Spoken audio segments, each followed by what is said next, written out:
3 jenderal tembus zona hitam Moskona, OPM ganggu pencarian Ibtu Tommy Marbun kena warning shot. 3 jenderal polisi turun langsung mencari Ibtu Tommy Samuel Marbun, mantan Kasat Reskrim Polres Teluk Bintuni, yang hilang di hutan Papua.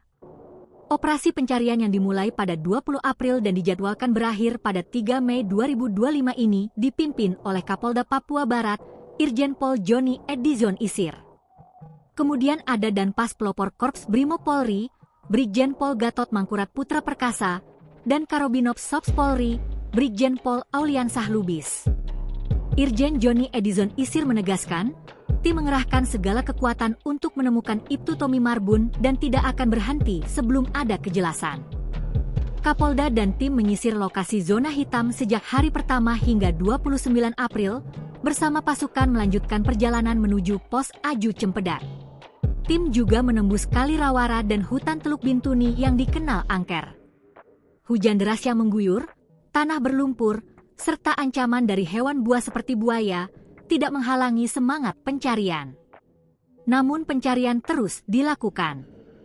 Kami akan berusaha keras hingga ada kejelasan, ujar Kapolda.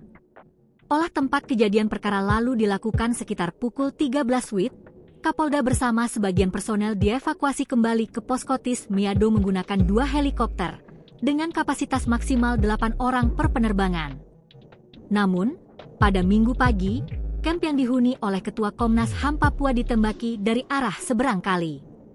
Ketua Komnas HAM Papua, Fritz Ramande, kepada Kompas.com mengatakan, penembakan terjadi sekitar pukul 7 WIB dari arah seberang kali.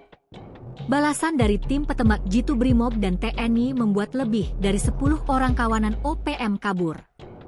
Padahal menurut Kapolda, itu baru tembakan peringatan. Sebab dalam bertindak, Polri dan TNI tetap menggunakan prosedur standar dengan memberikan tembakan peringatan atau warning shot terlebih dahulu.